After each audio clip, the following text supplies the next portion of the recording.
Listen here, Joe. Don't you know that tomorrow you got to go out yonder where the steel winds blow? Now, listen here, kid. It's been said tomorrow you'll be dead out there where the rain is lead. Don't ask me why. Just go ahead and die. Hid in the sky, out yonder you'll lie, a medal to your family in exchange for a guy. Mama, don't cry. Gather out of stardust, earth dust, cloud dust, and splinters of hail, one handful dream dust, not for sale. It's not enough to mourn and not enough to pray. Sackcloth and ashes anyhow, save for another day. The Lord God himself would hardly desire that men be burned to death and bless the fire. Fortunately, in times of crisis like this, America always has its number one instrument of diplomacy to fall back on. Here's a song about it.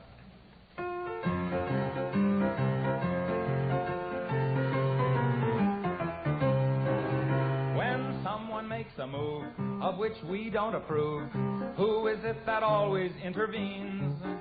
UN and OAS, they have their place, I guess. But first, send the Marines. We'll send them all we've got. John Wayne and Randolph Scott. Remember those exciting fighting scenes. To the shores of Tripoli, but not to Mississippi. What do? We send the Marines. For might makes right.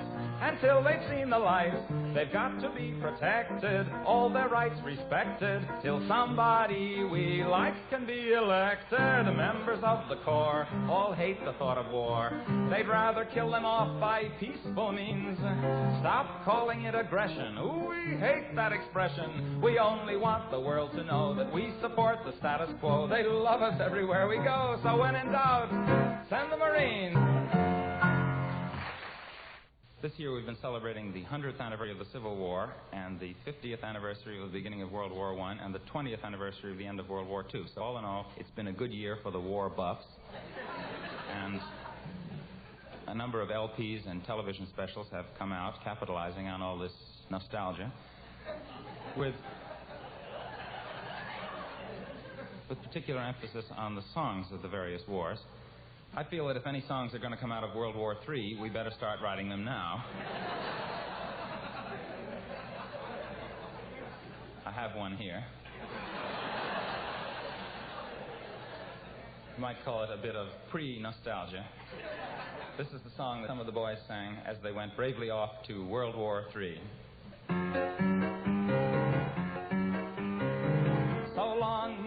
I'm off to drop the bomb, so don't wait up for me. But while you swelter down there in your shelter, you can see me on your TV. While we're attacking frontally, watch Brinkley and Huntley describing contrapuntally the cities we have lost. No need for you to miss a minute of the agonizing Holocaust. Yeah! Little Johnny Jones, he was a U.S. pilot, and no shrinking violet was he.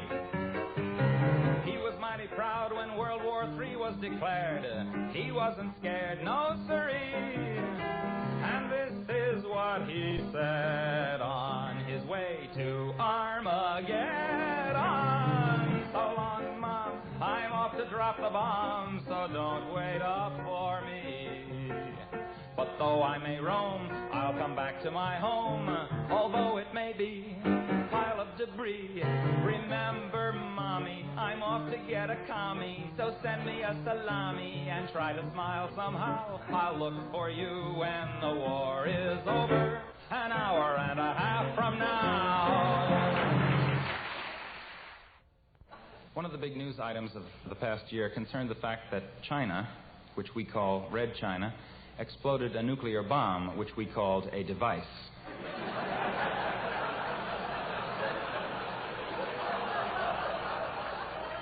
Then Indonesia announced that it was going to have one soon, and proliferation became the word of the day. Here's a song about that. First we got the bomb, and that was good, 'cause we love peace and motherhood. Then Russia got the bomb, but that's okay, 'cause the balance of power is maintained that way. Who's next? France got the bomb, but don't you grieve, 'cause they're on our side, I believe. China got the bomb, but have no fears. They can't wipe us out for at least 5 years. Who's next? Then Indonesia claimed that they were gonna get one any day. South Africa wants 2, that's right. 1 for the black and 1 for the white. Who's next?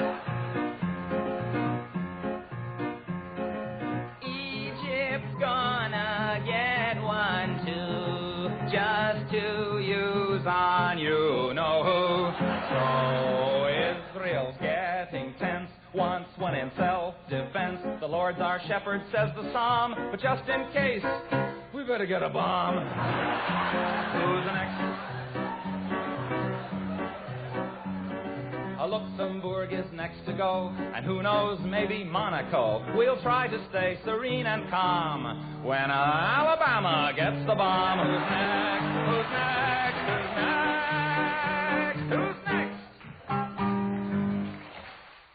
One woman here seems to be worried about civil defense, Professor. She says she'd like to have you give her the dimensions of a safe air raid shelter. Oh, well, if the young lady is in earshot, the suggestion for an air raid shelter, I suggest that in order to get the area of your shelter, you multiply the height by base. Now, if you're 4,000 feet down the ground, your shelter should be about an inch. But if you're just an inch in the ground, then it should be 4,000 feet thick. Under that heading, I have one called Identity Crisis. Milhouse Ben Nixon, in his royal tower, awoke one night from a deep dream of power and saw within the moonlight of his room a shadow with a peace plaque glowing in the gloom. He could not discern the form or face, but he knew 'twas someone from outer space.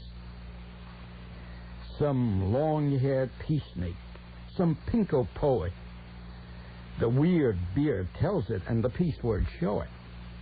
You, cried Nixon, may be someone from Berkeley or Harvard or Kingdom Come, but to me, you're nothing but a campus bum. Just then, Pat rubs her eyes and wheezes. My God, Dickie, you're talking to Jesus. Admiral Ben Adam may his tribe increase, awoke one night from a dream of peace, and saw within the moonlight in his room, making it rich and like a lily in bloom, an angel writing in a book of gold. Exceeding peace had made Ben Adam bold, and to the presence in the room he said, What writest thou? The vision raised his head, and with a look made of all sweet accord, uttered the names of those who love the Lord. Our boys are standing tall out there, full of guts and pride, except ones who can't stand up, the ones who went and died.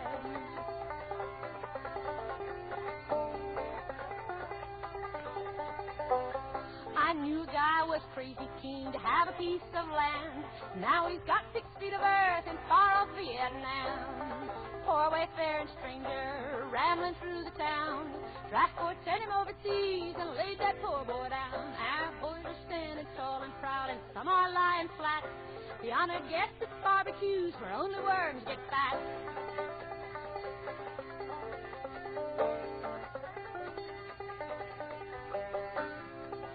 Joe Baker talked of raising wheat under Kansas skies. Now shoots of rice are growing from the sockets of his eyes. I knew a guy from Fresno, caine poor as dirt. Now he's lying in a ditch with a medal on his shirt. Big Bill, a black from Harlem, demanded equal rights.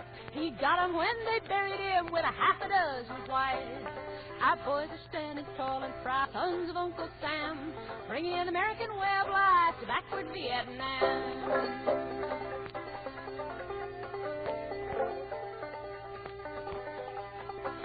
help united still survive. Kowalski fought and bled.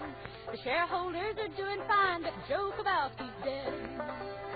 Black kid from Atlanta, serving Uncle Sam, died for General Motors in the fields of Vietnam. I knew a guy in Texas by the name of Billy Doyle. He died in the Mekong Delta defending Standard Oil.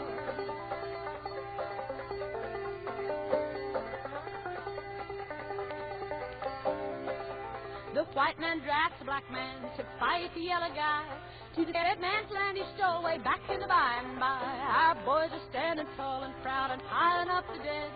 With every peasant hut they burn, the east is deeper red.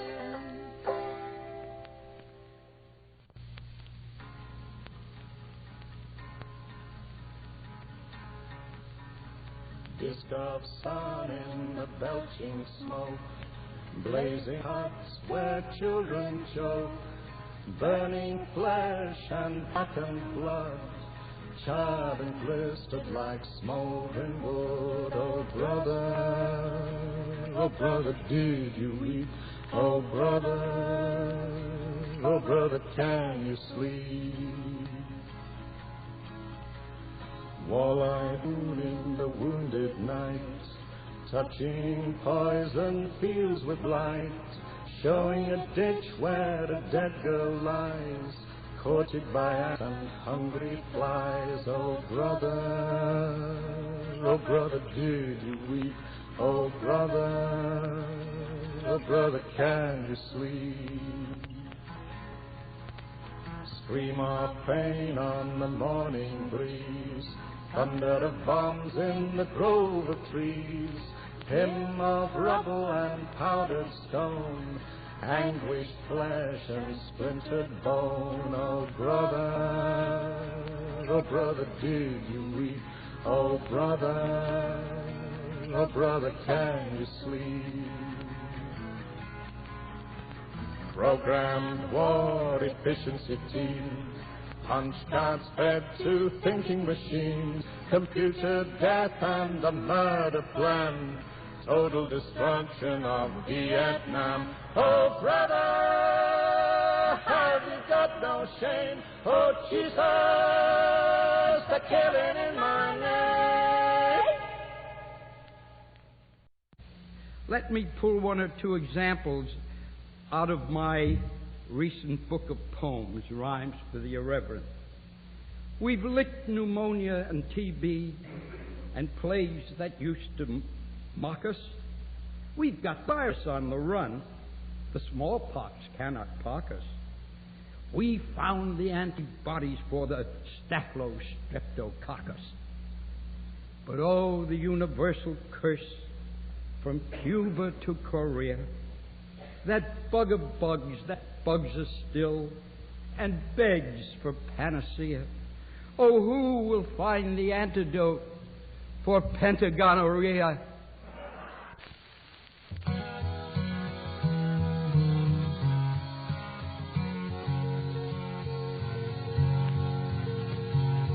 He's 5'2" and he's 6'4". He fights with missiles and with spears. He's all of 31 and he's only 17. He's been a soldier for 1,000 years. He's a Catholic, a Hindu, an atheist, a Jain, a Buddhist and a Baptist and a Jew. And he knows he shouldn't kill, and he always will. Kill you for me, my friend, and me for you. And he's fighting for Canada, he's fighting for France, he's fighting for the USA. And he's fighting for the Russians, and he's fighting for Japan. And he thinks we'll put an end to war this way. And he's fighting for democracy, he's fighting for the Reds. He says it's for the peace of all. He's the one who must decide who's to live and who's to die. And he never sees the writing on the wall. But without him, how would Hitler have condemned him at Laval? Without him, Caesar would have stood alone. He's the one who gives his body as a weapon of the war, and without him, his killing can't go on. He's the universal soldier, and he really is to blame. His orders come from far away no more. They come from here and there, and you and me. And brothers, can't you see? This is not the way we put the end